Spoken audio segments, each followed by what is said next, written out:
What's going on? I'm Spencer Tillis. I'm Trayvon Miles. And this is the Delmarva Sports Insider. Coming up in just a bit in today's episode. First place in the NL Open North was on the line in Smyrna as the Eagles took on Dover, and the Senators, well, they went up there making a statement. That's right, and knuckle up chant, only the best got invited to Stephen Decatur this weekend.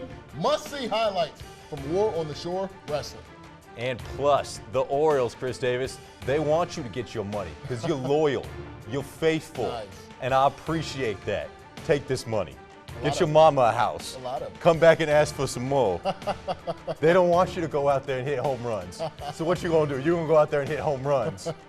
That is my boy right there. We're gonna talk a little bit more of that later on, but I tell you what, we gotta start with a big matchup going on here in that Bayside South, I should say, over at Stephen Decatur. I mean, it feels like everyone's chasing Pocomoke at this chance, and there was two teams on top of that tier. It's going to be Parkside, and it's going to be Decatur. They were matched up. The winner puts themselves in that opportunity, at least, to compete with them, and so they knew what was on the line coming to this thing.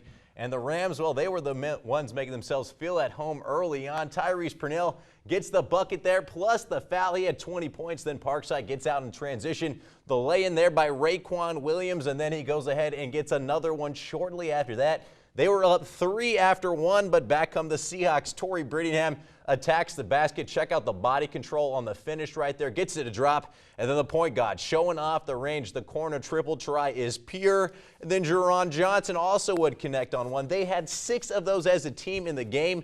Decatur would take a lead into the break, but Parkside making a run at this thing in the second half. Xavier Waters, big night scoring for him. 20 points, including those 2 right there. But the Seahawks would eventually pull away just before the end of the third. Brittingham finds Kaveh Aluma down low. He gets the bucket to beat the buzzer. The big fella then would continue that production here in the fourth one more time.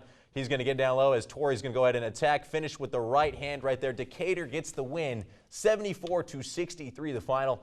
And I tell you what, impressive win right here by the Seahawks. I don't know if we really expected Parkside to go in there. We knew that was going to be a really big tough for them. I mean, Decatur's kind of pulling it together right now.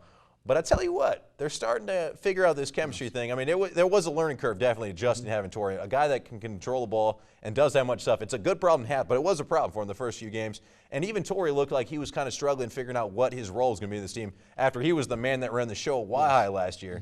But now that he's starting to figure it out, that matchup with Pocomoke, and look out for everybody else. I mean, those two teams, when they battle next week, it's going to be fun. Definitely look out for Decatur. Now, we had a big game in Maryland. Also a big game in Delaware on Thursday. Smyrna coming off their first conference loss of the season, hosting mighty Dover. And I tell you what, Smyrna, they led this game in the first quarter. Javier Worthy going to the bucket. We see it every single week. Layup is good.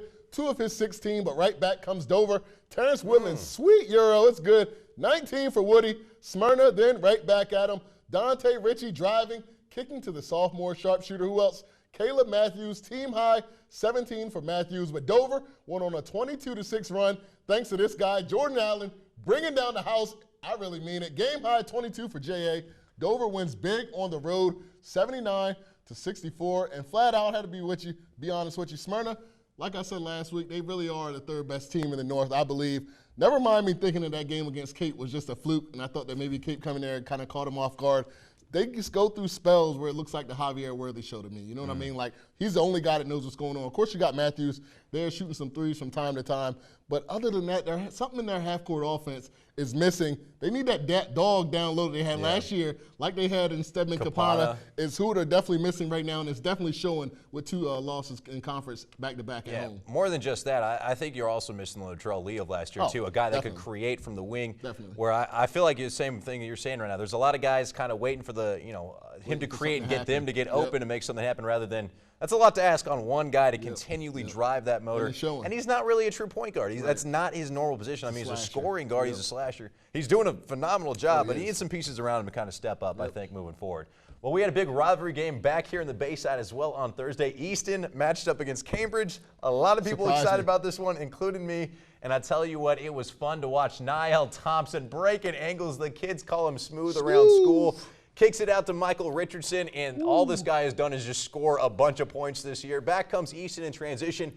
Ryan Farr, get to know that name. This kid is a sophomore, but he has been balling. A few possessions later, goes baseline one more time, gets up, and gets that one to drop as well. Now the Vikings, though, would end up pulling away. Dre Green climbing the ladder, hammering that down. I did not know he had that in the repertoire, but showing it off right there. The Vikings, They get their 8th straight win, 54-45 the final.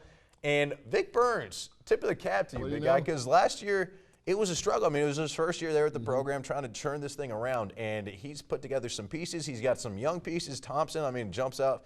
But he's got a bunch of guys right now that are all buying in. There's no one on this roster that I'm sitting there looking at like, well, that's a first-team all-conference player. There's no one. There's a couple guys that are in that conversation even for second team, and yet they have one loss in the North. They're just right on the heels of Queen Anne's. They're going to have an opportunity to win this thing down the stretch, and he has that team bought in, and they're playing some great basketball. I really like the way Niall runs that team. Me too. It's never a big moment for him when he's out there on that court, and like you said, there's a reason why the kids around school call him Smooth, right? Richardson, too, has just been lighting up. I thought he was a baseball player, but the kid can play a little basketball, too. Basketball, too. All right, we also had a big Henlopen South matchup going on when Seaford took to the road to take on Milford, and what a surprising game this was.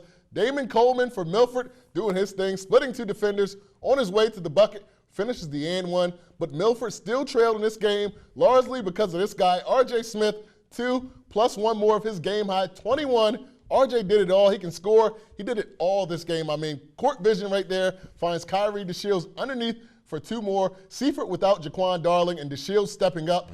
10 big points for him, but Seaford was leading in the 4th, and then this happened. Henry Naismith, no good, is good for the and one. And what do you know? Milford comes back to take this game 47-43. Now, they just look like a whole different team without Devin Kravitz. I'm not sure how long he'll be out, but I think he really puts their chances of winning the South in jeopardy without Devin on that court. They're a team to me that kind of plays to everybody's strengths but their own. If you're running, they're going to run. If you're a slow team in half court, they're going to be slow in half court. I really like to see Milford kind of do their thing on the court instead of worrying about what everybody else is doing. That really hurt them this game. They could have lost this game to a team without probably with one of their best players. The other thing, Kravitz, from what I'm understanding, it's a 4 to 6 weeks. He has a broken foot, and that happened before the Laurel game a couple weeks ago. So he's still, I'm guessing at this point, at least a couple weeks out. That's tough because you still got Woodbridge coming up, and if there is a team that can jump up and bite you right now, Woodbridge has been playing great, so they got to watch out for that one.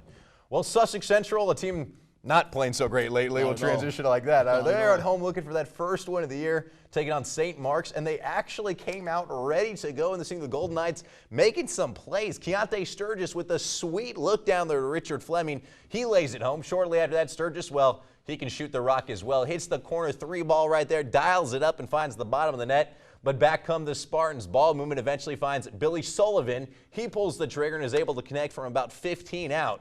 Central now trying to just hold on to the lead. Sturgis finds Tyron Abbott in the corner, 3 of his team high 13, but the Spartans just kept on coming in the way that only St. Mark's really can.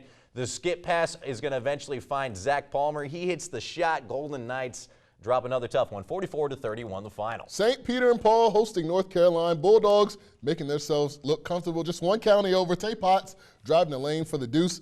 Dogs leading, but Sabres making a comeback. Nick DeLuca is going to gather it up and go up strong. Nick had a big game, double-double, led his team with 24 points. Later, the Sabres moving the ball around, finding their sharpshooter in the corner. Connor Malahy, they got the lead all the way down to 13 with 2 minutes to play, but North Carolina strong and valiant. Joey Adams here with the and one. Game high 25 for Adams as North Carolina takes it 74-54. Great student section over there, by the way. North Dorchester was at home squaring off against Mardela. The Warriors with the lead after Caleb Corbin pulls up from the parking lot and drills that thing, but back comes the home team. Jameer Emery hits the triple from straight away, and that gave his team a 2-point lead late. Mardela not going to go away, though. Tyler McCoy working out right here. Eventually goes baseline, sneaks with the up and under, and beats the buzzer to tie this thing up, and we are headed to overtime. Their temper's getting a little testy. We're going to go ahead and go to a trap and get a little bump. Hey, whoa, all right. He said something first, and then everybody gets into this. Well, eventually Mardela, cooler heads prevail. 2 players get ejected, but they are going to go ahead and keep playing. Nick Petterman hits that jumper. They get the win, 70-64. Wow, that was interesting. It was. To say the least. That footage is entertaining. Yeah, I'll give him that much. A little fight. Not the best teams in the conference, but that competitive nature among these kids is amazing. They don't get wins that often. They sense there was an opportunity right there. You got to go get it. Got to scrap for one. You got a point. That's a wrap for block number 1, but we are nowhere near finished. When we return, we check in on the good guys on College Lane. SU basketball doubleheader today. Highlights up next. Hi, I'm Sean Phillips, Laurel Boys varsity basketball coach. You're watching Delmarva Sports Insider.